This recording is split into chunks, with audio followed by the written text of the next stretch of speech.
Hi, Junior with today's thought. The last few vlogs I've been talking about current events here in the United States. So I want to go back to Israel now briefly, which actually is a kind of roundabout way of talking about current events again, because when October 7th happened, this horrible massacre of 1,200 Israelis and several more taken hostage, and many are hostages still.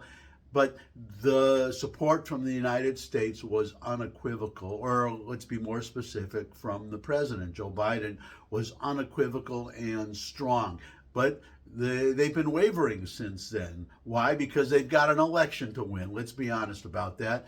And they have this balancing act. I've talked about this before, a balancing act between the one of their interest groups, because that's what the Democratic Party really is these days. It's just a cobbling together of various interest groups that all have to be appeased, all have to be satisfied in order to get them to turn out to vote. So you have one group, the Jewish vote, and now you have, thanks to immigration, you have now a Muslim vote. To give you an idea how much things have changed, I've mentioned before, I live in Tennessee now. I lived in New York for 40 years, but I was born in Detroit, Michigan. I'm a Michigander, still a proud Michigander. That's where my heart is, no matter where I live.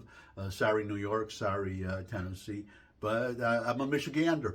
And when I was living in Detroit, there were Hamtramck, there's one city, it's kind of a very small city within a city. It's a city within, surrounded by Detroit on all sides. Hamtramck, it was heavily Catholic, Polish. It was Polish. They were famous for their pierogies. We used to go there to some, the various pierogi stands, I guess, restaurants, and get our pierogies. And then there was Dearborn Heights, which is very, well, they had a very racist mayor for a long time. I forget his first name. Last name was Hubbard, I believe. And he was, the point was that it was all, it was literally white. Now, both of those places, Hamtramck is overwhelmingly, solidly Arab now, solemnly Muslim. And so is, and I believe that's the district that Rashida Tlaib represents. Then Dearborn Heights, that's solidly Muslim too. And the point about both of those is that there are now enough Muslims in Michigan to tilt the election one way or the other. And you have Biden, he's desperately afraid of losing the vote in Michigan. Michigan is a swing state. If it's very bad. And Trump has had 10 points in the last poll I saw in Michigan. So he is really in trouble. He's worried. Biden is panicking about losing Michigan. So you're starting to see this wavering, this solid support, formerly solid support for Israel being watered down. Especially you have Antony Blinken, the Secretary of State. He keeps wavering too. You'll see him. He'll make statements in support of Israel, and then he'll tell them that, which I'll be getting to in a moment, tell Israel that she needs to hold back, and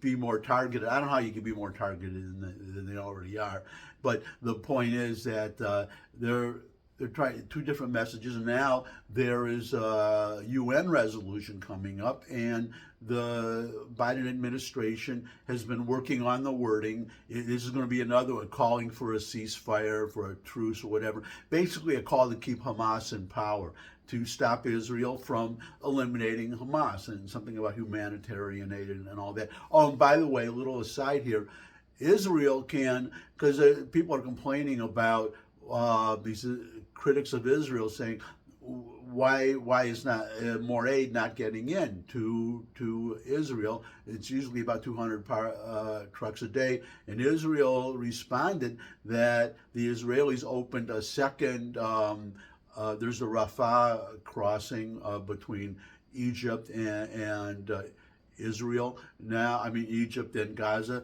there was the Kerem crossing between Israel and Gaza that had been closed. It is now open, and the Israelis, and they're also working with Cyprus to create a sea route. And the point of all that is that Israelis said they can inspect many more trucks than are coming. They said they can inspect it. I say instruct. They can inspect because they inspect every truck to make sure there are no weapons contraband in the trucks. And they said that they're way ahead. They can. A spokesperson said that Israel could easily inspect 500 trucks a day through all these crossings. And by the way, where is the precedent in world history of, never mind just providing, I don't recall the United States providing humanitarian aid to Japan and Germany during World War II. Israel, because it's a Jewish state, so they're held to a different, higher standard. And whoever heard of the Kerem crossing, not only just the Israelis allowing unlimited aid to go into Gaza, but allowing it to go from their own territory, from Israel into Gaza. Whoever heard of that? They are going, well, all these calls to obey, including from the Biden administration, which I'll get, that bears on today's subject, that even the Biden administration calling for Israel obey international law. They are going way beyond international law. I've talked about this before in other respects, but definitely allowing aid into Gaza, which much of which is stolen by Hamas. So they're actually providing humanitarian aid to the enemy, to the enemy combatants. Whoever heard of that? But again, it's a Jewish state, so the standards are different for a Jewish state. It's a sad state of affairs, but that's the way it is.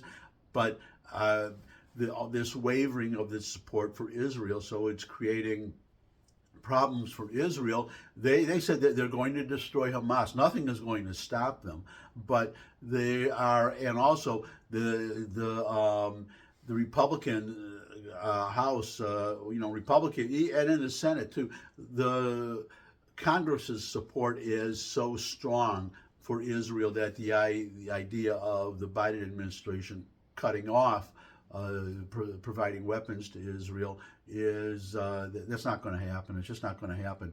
But I want to give a message to the Israelis, and that you're worrying about this wavering of support. You just have, hopefully the war will be over, or the main part of the war, in a few months, and this subject will no longer be a subject for discussion.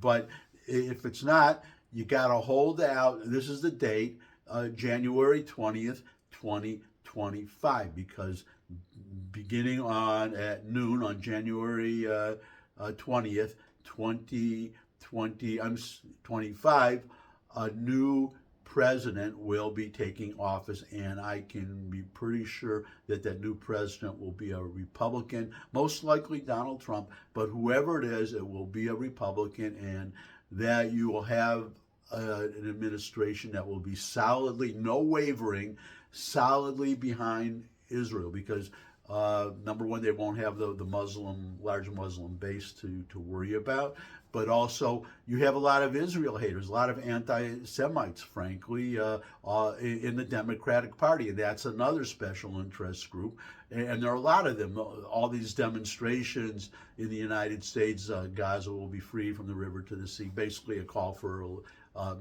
eliminating Israel and every Jew in it, and that's another base of the Democratic Party that the Democrats need, that Biden needs to win. But you won't have that problem once a Republican president takes office next in 2025. So, and actually you'll know by November of 2024, that's when the election is, you will know who, it will be the first Tuesday after the first Monday in 2024. You will know who won, and you will know that help is on the way from a new administration whose support will be solid. And That's my thought for today. Thanks for stopping by. If you could subscribe, that would really be great. Share this video with anyone you think would benefit from it. But most of all, come back and see me again. I would love to see all of you again.